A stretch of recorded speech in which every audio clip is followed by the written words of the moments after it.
మనకి పృథ్వీ షా పరిస్థితి కనుక ఒకసారి చూసుకుంటే 2018లో అనుకుంటా అండర్-19 వరల్డ్ కప్ గెలిచిన తర్వాత ఈజీగా ఇండియన్ టీంలోకి వచ్చాడు. ఎంత ఈజీగా అయితే ఇండియన్ టీంలోకి వచ్చాడో అంతే ఈజీగా బయటకు వెళ్ళిపోయాడు కదా.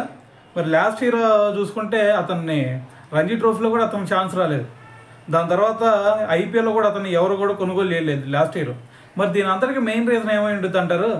సో దీని అంతటికి కారణం ఏంటి అంటే మరి పృథ్వీ షా అనే చెప్పాలి. ఎందుకంటే అతని ఏజ్ చూసుకుంటే 25 ఇయర్స్. మరి 25 ఇయర్స్లో అతను అపీరెన్స్ చూసుకుంటే అసలు ఫిట్నెస్ లెవెల్సే లేని విధంగా కనిపించాడు మనకి. ఎందుకంటే పైన చూసుకుంటే బట్ట వచ్చింది, ముందు చూసుకుంటే పొట్ట వచ్చింది. సో ఇవన్నీ చూసుకుంటే మరి అతని ఫిట్నెస్ లెవెల్సే లేవు అనిపించింది. సో మరి దాని తర్వాత పృథ్వీ షా కూడా దీని గురించి అదే రియాక్ట్ అయ్యాడు. అయితే అతను ఏం చెప్తున్నాడంటే, నేను ఇండియన్ టీంకి దూరం అవ్వడానికి, ఐపీఎల్లో కూడా సెలెక్ట్ అవ్వడానికి మెయిన్ కారణం ఎవరు ఉన్నారంటే నా ఫ్రెండ్సే. నేను తప్పుడు స్నేహాలు పడటం వల్ల నేను ఈ రేంజ్లోకి వచ్చాను అని చెప్పేసి అతను ఓపెన్గా చెప్పేశాడు.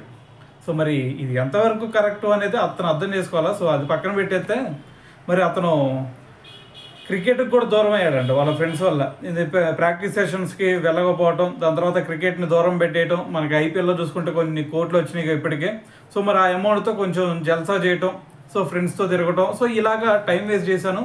సో దానివల్ల నేను ఇప్పుడు ఈ స్టేజ్లో ఉన్నాను అని చెప్పేసి దాని తర్వాత రాబోయే సీజన్లో ఖచ్చితంగా నేను ఈ రంజీ ట్రోఫీ ఆడి, దాని తర్వాత ఐపీఎల్ ఆడి, ఐపీఎల్ నుంచి మళ్ళీ ఖచ్చితంగా ఇండియన్ టీంకి కంబ్యాక్ ఇస్తాను అని చెప్పేసి పృథ్వీ షా అయితే రీసెంట్గా మాట్లాడటం జరిగిందనమాట.